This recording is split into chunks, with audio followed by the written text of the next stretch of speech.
तो फ्रेंड्स आप सभी लोगों का इस वीडियो में फिर से एक बार स्वागत है। तो फ्रेंड्स इस वीडियो में हम कवर करने वाले हैं कि जो इलेक्ट्रिक व्हीकल लेना सही है या पेट्रोल डीजल सीएनजी व्हीकल लेना सही है। इन दोनों को हम कंपेयरिंग करेंगे फ्रेंड्स। उसके बाद हम कंक्लूजन निकालेंगे कि कौन सा व्हीकल लेना आपके लिए सही होगा।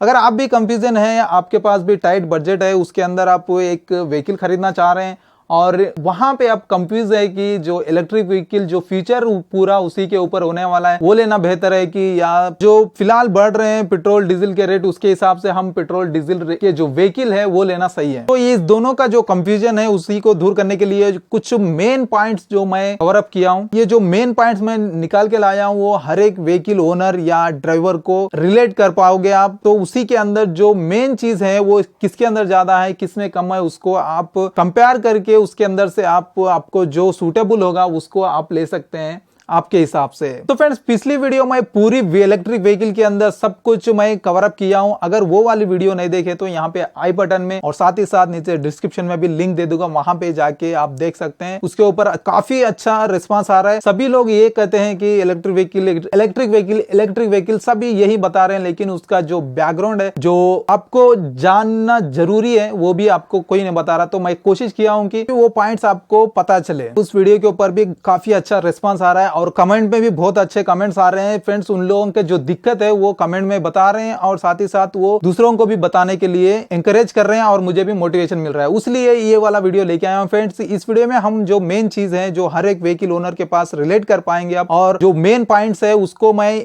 दोनों व्हीकल्स के अंदर कंपेयर करूंगा। जो मेरे हिसाब से, जो मार्केट के हिसाब से, जो मेरे एक्सपीरियंस के हिसाब से जो मुझे सही लगा वो मैं बताने वाला हूं, और साथ ही साथ आप आपके एक्सपीरियंस के साथ के हिसाब से आप रिलेट कर सको। तो चलिए फ्रेंड्स शुरू करते हैं। शुरू करने से पहले एक बात बताना चाहता हूं फ्रेंड्स, समय के अनुसार सब कुछ सही है, लेकिन उस समय के अंदर आप एक्सपेरिमेंट ना बने, वही मेरी कोशिश है। तो फ्रेंड्स चलिए शुरू करते हैं, और साथ ही साथ इस चैनल को सब्सक्राइब कर लेना और वीडियो को लास्ट तक देखना, और पसंद आया तो लाइक कर देना। और कुछ बताना चाहते हैं आप भी इलेक्ट्रिक व्हीकल या पेट्रोल व्हीकल के बारे में तो नीचे कमेंट बॉक्स में भर देना। तो फ्रेंड्स मेनली इस वीडियो का जो कॉन्सेप्ट है इलेक्ट्रिक व्हीकल और या पेट्रोल या डीजल व्हीकल के जो कवर अप किया हूं, लेकिन जो मेन फोकस है मेरा वो ऑटो के ऊपर है। तो ऑटो के अंदर जो रिलेट मैं कर पाया हूं मेरे एक्सपीरियंस से, उसी के जो मेन पॉइंट्स है मैं एक लिस्ट बना के वहां पे कंपेयर कर रहा हूं। आप अपने व्हीकल के हिसाब से आप कंपेयर कर लीजिए। तो चलिए फ्रेंड्स शुरू करते हैं। तो फ्रेंड्स एक बात ध्यान रखना, वीडियो को कहीं भी स्किप मत करना, क्योंकि आप मैं जो मेन पॉइंट्स है उसके साथ साथ आपको एक्सप्लेनेशन भी दिया हूं क्यों वो पॉइंट हम लिए हैं और क्यों वो पॉइंट इसके अंदर गलत है सीवी में, और क्यों पेट्रोल या डीजल के अंदर सही है। इस तरह से आपको एक्सप्लेनेशन दिया हूं। आप स्किप करके लास्ट में ये नहीं बोलना है कि ये पॉइंट गलत है, ये क्यों किया, ऐसे मत कहना। इसलिए मैं एक्सप्लेनेशन पॉइंट्स के साथ एक्सप्लेनेशन भी देने वाला हूं, तो वीडियो को कहीं भी स्किप मत करना। तो फ्रेंड्स सबसे पहले नंबर पे मैं प्राइस को रखा हूं। जो प्राइस है जो लगभग सेम है, जैसे कि आप अगर इलेक्ट्रिक व्हीकल खरीदना चाहते हैं अच्छे खासे फ्यूचर के साथ, और साथ ही साथ डीजल या पेट्रोल का जो व्हीकल खरीदना चाहते हैं वो भी आपको लगभग सेम प्राइस में मिलने वाले हैं। तो हम ऑटो के फील्ड में हैं, तो ऑटो के बारे में बात करेंगे तो आपको लगभग 2 से 3 लाख रुपया आप इलेक्ट्रिक ऑटो को लगाना पड़ता है, और साथ ही साथ डीजल या सीएनजी जो ऑटो लेना चाहते हैं तो उसके अंदर भी लगभग 2 से 3 लाख रुपए आपको ब्रांड न्यू ऑटो मिलने वाली है। तो लगभग बजट के अंदर दोनों भी सेम है। तो कुछ फीचर्स चेंजेस होंगे, लेकिन जो बजट है वो सेम रहने वाला है। तो फ्रेंड्स सेकंड जो ऑप्शन है वो माइलेज के बारे में बात करेंगे। माइलेज जो ऑप्शन है फ्रेंड्स उसके अंदर आपको रेंज कहा जाता है इसके अंदर जो इलेक्ट्रिक व्हीकल के अंदर, और माइलेज कहा जाता है जो डीजल या पेट्रोल जो व्हीकल्स होते हैं उसके अंदर माइलेज कहा जाता है। तो माइलेज के मामले में तो आपको कोई दिक्कत नहीं आने वाली है, बिल्कुल आप बिना सोचे आप ईवी व्हीकल ले सकते हैं, इलेक्ट्रिक व्हीकल ले सकते हैं। जो ऑटो के फील्ड में है तो ऑटो की बात करें तो आपको इलेक्ट्रिक ऑटो लेने से बहुत फायदा होने वाला है, बहुत बचत होने वाली है आपके लिए। जैसे कि आप एक बार चार्ज करने पर आपको 100 से 150 किलोमीटर आपको मिलने वाला है इलेक्ट्रिक व्हीकल के अंदर। वहीं पे आप पेट्रोल या डीजल डलाएंगे तो 20 से 30 किलोमीटर का रेंज मिलने वाला है आपको ऑटो के अंदर। तो ये तो सोचने की बात होगी फ्रेंड्स, यहाँ पे पैसे की बहुत बचत होने वाली है। तो इसके अंदर भी आपको इलेक्ट्रिक व्हीकल का ही जो मैं प्रिपेयर करूंगा। तो फ्रेंड्स तीसरे नंबर पे आता है पिकअप। तो फ्रेंड्स पिकअप के बारे में बात करेंगे तो फ्रेंड्स उसके अंदर बहुत सारे डिफरेंस होते हैं। जैसे कि आपको पिकअप यानी आपको टॉर्क, जो टॉर्क होता है, गाड़ी जो खड़ी होती है अपने प्लेस से वहां से मूव होने के लिए आपको टॉर्क मिल रहा है, तो हम ख्याल रखना चाहिए। तो फ्रेंड्स आपको लगभग टॉर्क अपने अपने हिसाब से इलेक्ट्रिक व्हीकल और या पेट्रोल या डीजल के अंदर सेम ही मिल रहा है, तो उसको हम छोड़ देते हैं। लेकिन लेकिन यहाँ पे पिकअप इस तरह से कवर करेंगे कि हम ऑटो फील्ड में है तो इसीलिए हम ऑटो के ऊपर ज्यादा बात करेंगे। तो ऑटो के अंदर पिकअप थोड़ा ज्यादा ही रहना चाहिए और लगभग टॉर्क जो होता है उससे ज्यादा मैटर नहीं करता है। लेकिन जब पिकअप के मामले में जब लोड डाल के हम ऑटो चलाते हैं तो वहां पे हमें डिफरेंस मिलने वाला है। तो जैसे कि फ्रेंड्स हम डीजल या सीएनजी या पेट्रोल के जो भी ऑटो है तो उसके अंदर जो टॉर्क मिलने वाला है वो टॉर्क के साथ साथ आप कितना लोड डाल के आप कितना गड्ढों में चला रहे, कहीं पे भी चला रहे हैं, जैसे चढ़ाव पे चढ़ा रहे हैं तो आपको कितना भारी वजन भी आप ऑटो के अंदर डालते हैं तो वो आराम से गियर चेंज करते हुए आप ले जा सकते हैं। लेकिन यहाँ पे इलेक्ट्रिक व्हीकल में वैसा नहीं होने वाला है। आपको ज्यादा लोड डालेंगे तो आपका गाड़ी का जो टॉर्क है, टॉर्क तो आपको मायने नहीं रखता है, टॉर्क तो हिला देगा, लेकिन जब लोड या गड्ढों पे जाएंगे तो वहां पे मुश्किल आने वाली है, दिक्कत आने वाली है। तो यहाँ पे आप डीजल या पेट्रोल सीएनजी में पॉइंट आउट कर सकते हैं। यहाँ पे आप कितना भी लोड डालें, जो कंपनी की तरफ से जो प्रॉमिस करते हैं पेट्रोल या डीजल या सीएनजी के ऑटो के अंदर, तो उससे ज्यादा कैपेसिटी हम डाल के चलाते हैं।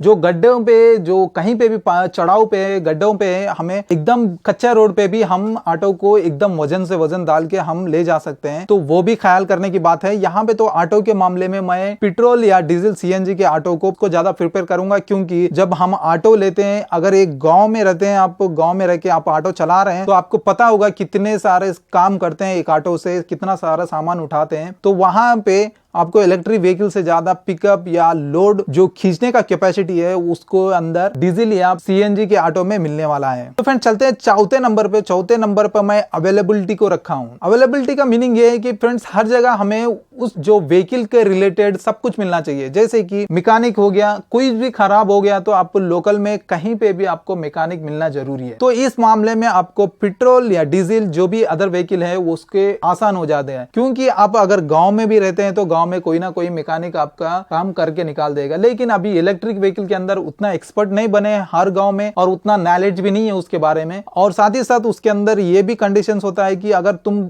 कुछ भी छेड़खानी करेंगे तो कंपनी वैलिड नहीं देती है। लेकिन इस मामले में आपको पेट्रोल या डीजल की जो गाड़ी होती है वो बेहतर साबित होती है। क्यों? कुछ भी खराब आ जाता है तो आपको कहीं पे भी लोकल मैकेनिक मिल जाता है और साथ ही साथ अगर आप खुद से भी करेंगे तो भी बन जाता है। तो यहाँ पे आपको फायदा होने वाला है। और साथ ही साथ अवेलेबिलिटी में ये भी रखा हूं कि जब हमारे रिफिलिंग स्टेशन भी आपको कहां पे मिलने वाले हैं, कितने किलोमीटर पे मिलने वाले हैं।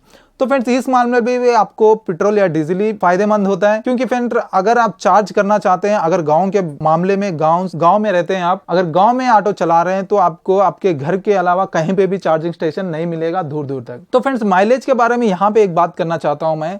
जैसे कि फ्रेंड माइलेज के बारे में तो आपको इलेक्ट्रिक व्हीकल बेहतर देता है, लेकिन एक बात ध्यान में रखना है फ्रेंड्स, अगर 20 किलोमीटर का माइलेज आपको मिलता है और साथ ही साथ आपको फिलिंग स्टेशन जो है वो 50 किलोमीटर पे भी मिलती है, या आपको 100 किलोमीटर रेंज मिलता है और साथ ही साथ फिलिंग स्टेशन आपको कहीं भी 50 या 100 किलोमीटर तक नहीं दिखता है, तो आप कौन सा चूज करने वाले हैं वो आप ही के ऊपर छोड़ देता हूं। तो इसके अंदर मेरे को फिलिंग स्टेशन के बारे में तो मैं डीजल और पेट्रोल के ही ऑटो खरीदना चाहते हैं, फायदेमंद होने वाले हैं। तो फ्रेंड्स 5वें नंबर पे मैं वारंटी रखा हूं। वारंटी तो सब में भी 3 साल का मिल जाता है, इलेक्ट्रिक व्हीकल में भी 3 साल का मिल जाता है और साथ ही साथ पेट्रोल डीजल सीएनजी में भी आपको 3 साल का मिल जाता है। और कुछ सर्विसिंग जो होते हैं वो पेट्रोल डीजल के जो व्हीकल्स के अंदर फ्री होते हैं, जैसे कि 3 सर्विसिंग या 4 सर्विसिंग लगभग कम पैसे में आपको काम हो जाता है। तो वारंटी के मामले में तो कंपनी बेहतर ही होंगी, लेकिन यहाँ पे ध्यान रखने की बात यह है फ्रेंड, जब चार्जर के मामले में आते हैं तो वहां पे आपको चार्ज देना ही पड़ता है। अगर आप चार्जर का कुछ खराब हो गया तो आपको चार्जर का वारंटी के अंदर होता है तो वो पता नहीं है, लेकिन जो पिछले वीडियो में एक भाई ने कमेंट किया था कि सेकंड टाइम आप चार्जर खरीदने चाहते हैं या सर्विसिंग पे जाते हैं तो आपको पैसा देना ही जरूरी हो जाता है। जैसे एक जो कंपनी ने उनसे मांगा था कि 24 से 25 हजार मांगा था और दूसरा कंपनी जो है उसको 15,000 के करीब मांगा था पैसा। तो वहां पे भी आपको पेपर के अंदर आपको रिसर्च करके लेना जरूरी है, चार्जर पे कितना वारंटी होगा, अगर चार्जर में क्या दिक्कत आई तो क्या किस पे आपको वारंटी वैलिड होगी और किस पे नहीं होगी, सब कुछ आप अगर इलेक्ट्रिक व्हीकल ले रहे हैं तो वहां पे देख के आपको सोच समझ के कागज पे लिखा के लेना जरूरी है। तो फ्रेंड्स 6th नंबर पे आता हूं, ये सब कुछ मिडिल क्लास वालों को बहुत जरूरी है। अगर ये पॉइंट सभी मिडिल क्लास ड्राइवर या ओनर को बहुत जरूरी है। जैसे कि फ्रेंड्स रीसेलिंग। तो फ्रेंड्स पहली बार आप नवी गाड़ी शोरूम से लिए हैं तो कितने साल तक चला सकते हैं? लगभग 5 साल भी चला लिए तो जब 5 साल के बाद फ्यूचर में दूसरे नई व्हीकल आने वाली है तो नए नए फीचर्स आते हैं, तो सब कुछ आपको कंफर्ट आता है, नया नया कंफर्ट आता है, तो आपको ये पुरानी जो व्हीकल है उसको बेचना जरूरी हो जाता है। लेकिन रीसेलिंग के मामले में आपको कौन सा व्हीकल सही लग रही है आप ये बता दीजिए, आप कमेंट करके बता सकते हैं। तो फ्रेंड्स मेरे मामले में जो मैं ऑटो लिया हूं, तो मेरी भी ऑटो आप देख सकते हैं पिछले वीडियो में, तो एकदम पुरानी है, तो मुझे कम में पड़ गया और साथ ही साथ जो खरीदा था उसको जितना दिन चलाना चाहता था उतना दिन चला दिया और वो सेल कर दिया, तो उसको भी फायदा हो गया। और मेरे पास भी एकदम कबाड़ बन जाएगा तो फेंक दूंगा, तो मैं दूसरी जगह जाके बेच दूंगा कबाड़ खाने में, तो वहां से भी मुझे लोहे का पैसा तो निकलेगा ही। तो फ्रेंड्स ये रहा इसका रीसेलिंग का। वहीं पे इलेक्ट्रिक व्हीकल के बारे में बात करेंगे तो उसका अभी तक मार्केट में नहीं आया। अगर अभी भी मार्केट में जो अवेलेबल हो रहे हैं जो इलेक्ट्रिक व्हीकल, वो बेसिक फीचर से हो रहे हैं। वो बेसिक फीचर आगे जाके एडवांस फीचर में बदलने वाले हैं, तो बेसिक फीचर को कौन प्रीफर करेगा, तो ये भी बात ध्यान रखना है। अगर रीसेलिंग के मामले में मेरे को डीजल या पेट्रोल सीएनजी ऑटो को पॉइंट आउट करूंगा, ना कि इलेक्ट्रिक व्हीकल को। तो फ्रेंड चलते हैं 7वें नंबर पे। 7वें नंबर पे मैं ड्यूरेबिलिटी को रखा हूं, यानी जो व्हीकल का लाइफ है उसको रखा हूं। जैसे कि आप एक व्हीकल खरीदे हैं, नया नया शोरूम से खरीदे हैं और आपकी व्हीकल पड़ी है 1 साल से, और ये आपको जरूरत हो गई कि व्हीकल को छोड़ के, घर पे छोड़ के आप दूसरे कहीं पे भी जाके 1-2 साल तक रहना है, तो व्हीकल को तो आप नहीं बेच सकते, तो आप घर पे रखना है, घर पे रख के जा सकते हैं। तो फ्रेंड्स फिर आप रिटर्न होने के बाद आपके गाड़ी में सबसे खराब पार्ट कौन सा निकलता है? जब मैंने 2 साल के लिए मेरा जो पल्सर बाइक है उसको घर पे छोड़ के गया था, तो फिर रिटर्न हो गया मैं। रिटर्न होने के बाद उसके अंदर खराब चीज निकली, वो बैटरी है। बैटरी की लाइफ एकदम खत्म हो गई है, ये बात को पॉइंट आउट करना है आपको। बाकी मैं पेट्रोल डाला और किक मारा तो गाड़ी स्टार्ट और चलने भी लग गई। ये बात पे आप बहुत ध्यान देना चाहिए। बैटरी को तो निकाल दिया मैं और दूसरी बैटरी डालना जरूरी हो गया मेरे को। तो सोचिए फ्रेंड्स, अगर डीजल या पेट्रोल या सीएनजी जो भी व्हीकल है अभी तक आपके पास है, तो आपको कभी ये दिक्कत आई होगी तो आप कमेंट कर सकते हैं। 1 या 2 साल छोड़ने के बाद आपका व्हीकल आपको स्टार्ट हो रहा है नहीं हो रहा है, इस हिसाब में तो मैं पेट्रोल या डीजल को प्रीफर करूंगा, जो क्योंकि मैं एक्सपीरियंस किया हूं उस पॉइंट को, उस प्रॉब्लम को। अगर आप इलेक्ट्रिक व्हीकल में लेते हैं तो सब कुछ बैटरी पे होता है, तो वो बात ध्यान में रखना है फ्रेंड्स। अब यहाँ पे भी पेट्रोल डीजल व्हीकल पे भी मैं पॉइंट आउट करता हूँ और मैं फुल मार्क्स देता हूँ। तो फ्रेंड्स फाइनली चलते हैं मेंटेनेंस के ऊपर।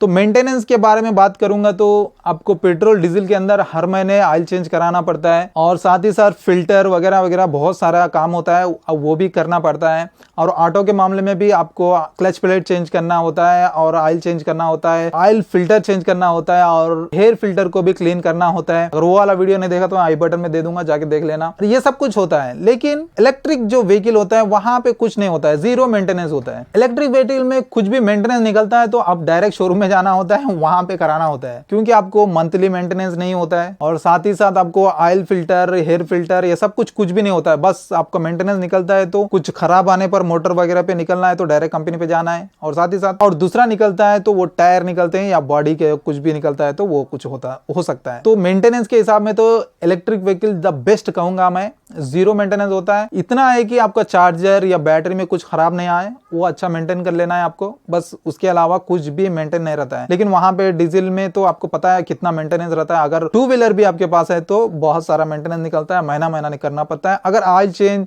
या क्लच पे टाइम पे अगर नहीं चेंज कराएंगे तो वो बहुत बड़ा प्रॉब्लम होकर आपका इंजन को खराब करता है, ये भी बात ध्यान रखना है। तो फ्रेंड्स ये थे कुछ मेन पॉइंट्स मैं जो कवर किया हूं। अगर कुछ मिस हो गए तो आप कमेंट कर देना। और वीडियो बहुत लंबा भी हो गया, वीडियो को यहां तक देखें तो आप कुछ ना कुछ पॉइंट्स आपको रिलेट कर पा रहे हैं, तो चैनल को सब्सक्राइब कर लेना। इसी तरह से और वीडियो लेके आता हूं। अगर इस वीडियो में कुछ ना कुछ मिस हो गया है तो आप कमेंट कर देना। इस वीडियो को इस तरह लें कि आप अगर कुछ व्हीकल चूज करना चाहते हैं, इलेक्ट्रिक व्हीकल या पेट्रोल डीजल, तो आपको हेल्प करने के लिए इस वीडियो को बनाया हूं। मैं बहुत बड़ा फैन नहीं हूं पेट्रोल का, डीजल का, या तो मैं क्या दुश्मन नहीं हूं इलेक्ट्रिक व्हीकल का, लेकिन जो बीच में का रास्ता होता है, जो मिडिल क्लास मैन है वो दब जाता है दोनों के बीच में, तो उसको मदद करने के लिए मैं वीडियो बनाया हूं। अगर इलेक्ट्रिक व्हीकल की कुछ बात करें, हम कुछ पॉइंट जो हम यहाँ पे कवर किए हैं उसके अंदर इंप्रूवमेंट ज्यादा करना चाहिए इलेक्ट्रिक व्हीकल के लिए। इलेक्ट्रिक व्हीकल के अंदर ये पॉइंट्स अगर हम बेहतर कर सकते हैं तो हमारे जो इलेक्ट्रिक व्हीकल हमें बहुत फायदेमंद हो सकते हैं। जैसे कि आपको पता होगा, रीफिलिंग हो गया, आपको पिकअप हो गया और ड्यूरेबिलिटी हो गया, ये सब कुछ पॉइंट है जो आप हर कंपनी को ध्यान में रखना है। और इसके साथ साथ आप ये भी कवर कर लेंगे तो बहुत फायदेमंद होगा हर एक के लिए,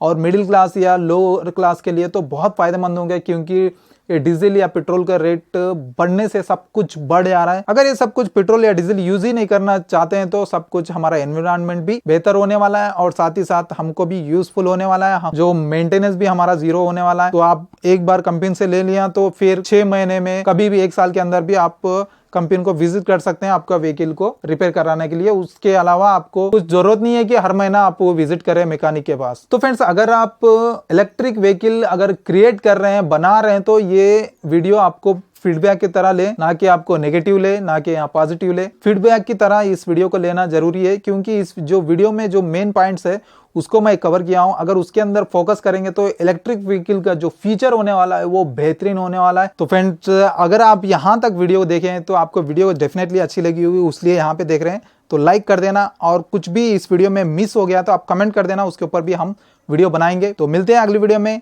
until then, bye bye, see you soon. और पिछले वीडियो में मैं इलेक्ट्रिक व्हीकल के बारे में एकदम परफेक्ट तरीके से सब कुछ कवर अप किया है। अगर वो वाला वीडियो देखना चाहते हैं तो यहाँ पे क्लिक करके आप देखें। और साथ ही साथ अगर आप पेट्रोल डीजल के ऑटो लेना चाहते हैं तो उसके अंदर आपको कंफ्यूजन ये रहना चाहिए कि अब फीचर जो होने वाली है वो इलेक्ट्रिक व्हीकल पे होने वाली है, तो आपको नवी ऑटो लेंगे तो ज्यादा लाइफ तक यूज करना पड़ेगा, तो उसमें भी दिक्कत आती है। तो वहां पे भी आप सेकंड हैंड लेना चाहिए या नवी ऑटो लेना चाहिए, उसके अंदर भी चूज करना चाहते हैं तो यहाँ पे वीडियो दे दूंगा, दोनों वीडियो देख लेना। और चैनल को अच्छा लगा तो यहाँ पे क्लिक करके चैनल को सब्सक्राइब कर सकते हैं। मिलते हैं अगले वीडियो में। Until then, bye bye, see you.